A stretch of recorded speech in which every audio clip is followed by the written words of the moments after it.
So I've only got 20,000 credits here. Okay, that's a lie. I have 24 million. But I'm going to limit myself to 20,000 credits, and we're going to see if we can't make a car that is able to compete in B class. So this 1988 Mitsubishi Starion, I was planning to get that. Let me go ahead here. It's rear-wheel drive. It looks like it's got good balance. Maybe I can work with this. And then I ended up getting cucked. Some feller decided that, no, I really want this car. So next I was looking at the Chevy Impala, outbid on that as well. And I'm like, okay, I'm not even going to try and get into a bidding war for this one, because this one, it ain't even that good. Yeah, I bid on this Audi TTS. Gonna be honest, not sure why I did that, because I'm trying to build for B class. I guess I thought maybe I could slap on some aero, and that would lower it enough, but I don't know. But anyways, I got shafted on that car too, believe it or not. So I'm like 10 minutes into this, and I'm thinking, damn, this auction house bidding thing is a lot harder than I would have thought it would be. I mean, Jesus. Alright, this is really when things started to turn around. Started looking at 3,000 for the highest bid, and for some reason, I don't know why, but all of a sudden, it's like, oh my goodness, I'm in heaven.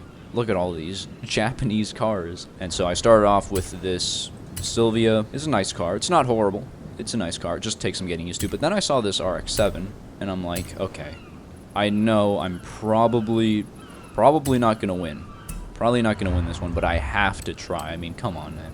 So I had my bids locked in, and I figured, okay, I'm probably not going to win the Silvia, not going to win the Mazda, but I'll probably get the GTO, like the Mitsubishi GTO. That'll probably be the one that I end up getting. And ironically enough, what ended up happening was I got the Silvia and the RX-7 and got outbid on the GTO out of all the things. And I don't know, I guess whoever was bidding on the RX-7 fell asleep at the wheel or something. So I was thinking like, okay, I've got these two cars. I can only use one of them. Which one am I going to use? And I mean, like, my thinking was basically just, I've already used the Silvia, never tried the RX-7 before. I'm going to give the RX-7 a go, because why not? And also, it seems like since it's closer to the peak of B class, it'll be easier to tune and build up.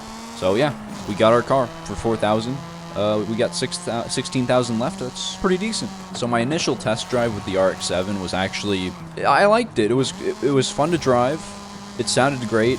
The one problem I did have was that through corners at speed, it sort of bottomed out a bit. Obviously, we got to fix that. But also another thing I noticed was that the braking wasn't amazing. It wasn't horrible, but it wasn't great. You know, it could be better. The tire compound just wasn't great. But then I was also thinking, like, maybe I could just, you know, I don't think I'm going to be way above the class grade. I'm going to be well into A class if I put on new tires on this thing, so I'll probably just upgrade the brakes.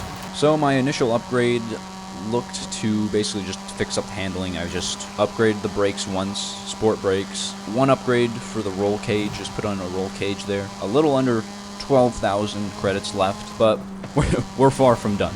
We are far from done, I promise you that. Those 3 upgrades did seem to fix up the handling a bit, and the braking, it felt a lot better, like, I'm gonna be honest. It was a lot more responsive. I didn't feel like, oh geez, I'm hitting the brakes, nothing's happening, the car's sliding. Now we just need to speed the car up a bit, give it some more horsepower. So I was really struggling to find a way to actually get horsepower, because I really, after putting in those upgrades, I really didn't have much wiggle room left. So then I was like looking at, okay, we're probably gonna have to slap some aero on this thing, and so I put on that giant ass wing. Cost me $5,000 for the wing, and then in addition to that, I was like, you know what? We're also gonna slap a bumper on this thing. That was 2,500.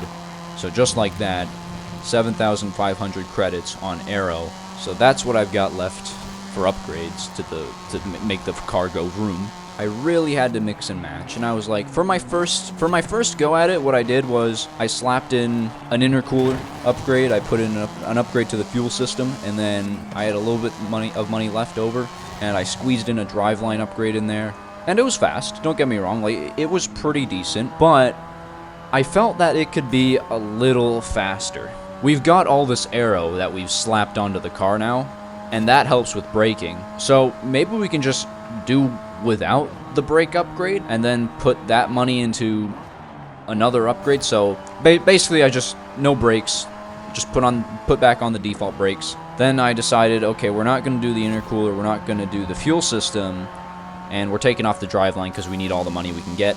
I put an upgrade into exhaust, which I was surprised how cheap exhaust upgrades were, because exhaust upgrades boost your your rating up by a decent amount, and it was only 1,350 credits for one exhaust upgrade, and I was like, okay. And then I put in oil cooling. Previously it made 308 horsepower, now it makes about 311 horsepower, and on top of all that, now we've only spent 17,700 credits. You know, honestly, I was happy with the build. It was fast, it was responsive around corners, and I'm like, okay, this is good and all, but will it be competitive? Let me start off first by saying a few wise words of wisdom, for lack of a better term, and that is that when it comes down to it, racing is half on the car and half on the driver. You could have the greatest race car ever conceived by man, but if the driver sucks ass, it's not gonna mean much. And well, listen, okay, I'm not a bad driver, I swear, but new car, there's gonna be some growing pains. Like, initially, I wasn't really impressed with the results. More so, I wasn't impressed with how I was racing. I mean, I was basically crashing every race.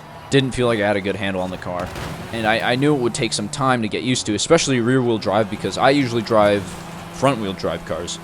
It was looking pretty tragic. For a moment there, I honestly thought that, man, I mean, I built this car, and I'm just such a shit driver that it's not going to be able to compete, because I can't drive this thing to save my life. I mean, goodness gracious. So I said, okay, you know, first lobby I went to, there were a lot of, like, high-level racers, a lot of guys who were, like, Prestige 9, there was this Prestige 9, and I'm thinking to myself, okay, I'm in a new car, and these guys have been racing far, far longer than I have. I stand literally no chance. So what I did was I was like, okay, switch lobbies, you know, we'll call it the warm-up. We're going to call that the warm-up. That was just the warm-up. Let's switch lobbies and see, you know, if we stand a better chance there. And then, unsurprisingly, I switched lobbies, and it doesn't get much better. It's still me crashing, me not knowing how to corner properly with rear-wheel drive. And while I was still, again, disappointed, I was like, okay, you know what? I've got time. Let's just keep at it. Let's keep at it. Let's not write it off just yet. Let's see if I can't sync up with the car and really put it all together here. Throughout some of the races, there were flashes, you know, moments where it was like, oh, okay, I think I get it now. And then I immediately either took a corner too fast and crashed, or didn't take a corner fast at all and oversteered. And I was like, oh, god damn it. But I kept on going. I kept on trying. And through sheer determination and persistence and willpower, I managed to finally get a win. Now, it wasn't pretty. Oh, man, was it. It was not pretty. I was leading coming into the third lap of the race, the third and final lap. And I was feeling pretty good. You know, I was starting to get, okay, I was starting to sort of feel like I had control of the car, and that, you know, I knew what I was doing. Yada, yada, yada, you know, you get cocky, and then, uh-oh, I came into that corner way too fast. Whoopsie daisies, crash, lose my position, and I'm like, well, shit. Wasn't about to give up. You know, there was still time, If there's an opportunity to pass this guy, I'm taking it.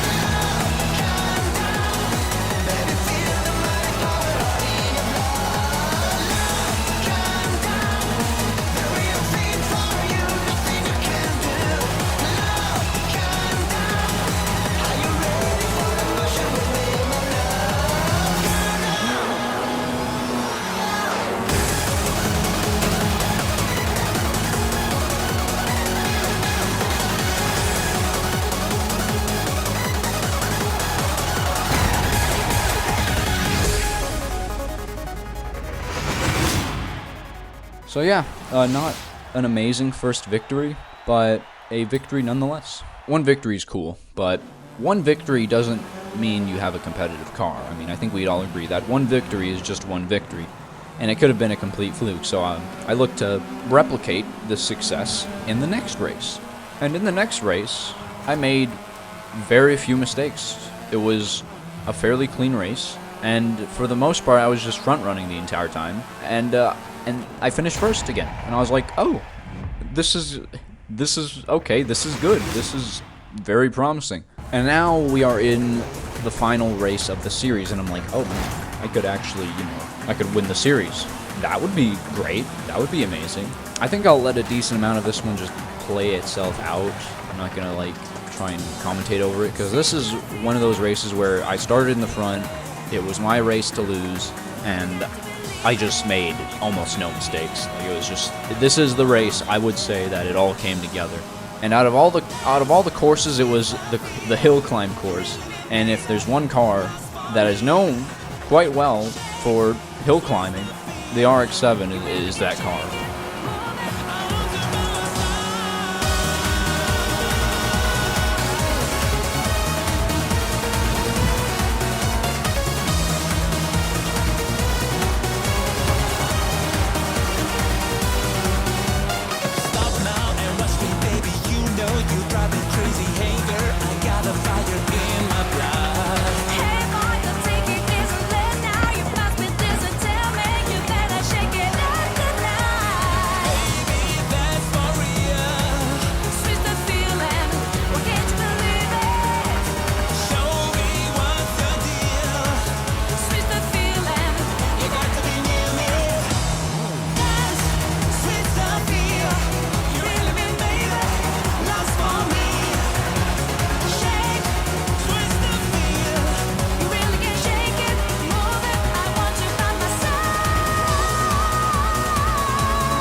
I really felt like in this race, the RX-7 really showed how good of a car it really is. It's just throughout the straights and through the corners, it was just perfectly stable. It felt amazing to drive. And honestly, this was the race where I was like, dude, I think I've fallen in love with this car. Like, no joke, I actually think this is one of my favorite cars I've ever driven in this game. Like, hands down. It's just so stable, that 50-50 weight distribution. In conclusion, was this a competitive car? Well, it's hard to say because, again, when I won those series and won all those races, I was racing against, for the most part, the same opponents, albeit with a few extra additions from race to race, but for the most part, the same few drivers. At the very least, for a moment, the RX-7 was undoubtedly the most dominant car in those races. It was fun to drive. Like, for me, with this car, even if I restricted myself with only being able to put X amount of money into upgrades, didn't matter. This car was just, it's crazy good. It's crazy good. It's a cheat code.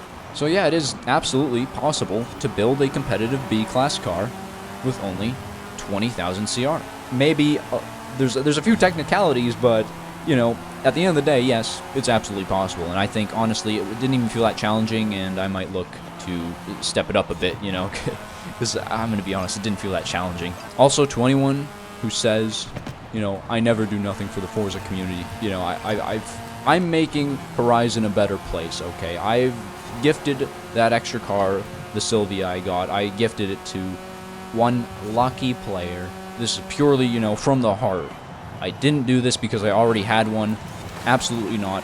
I gave this out of the kindness of my heart. And if anyone want to say like, oh, I never do nothing for the community, or I'm just a selfish person, like, no, this is proof that I'm not that. You are wrong. I am right. So yeah, get fucked. But that's it. I honestly had quite a bit of fun making this video. Hope you had fun watching it. Comment if you have any other sort of challenges you want me to do in this game. You know, do you want me to do B class again if I were to do another challenge video like this, maybe with less money, or do you want me to use 20,000 again to compete in maybe something like A class or maybe S, or even, you know, if you want to torture me, S2. That's it. I'm gonna go race more and probably take a piss. See you in the next one. Take care.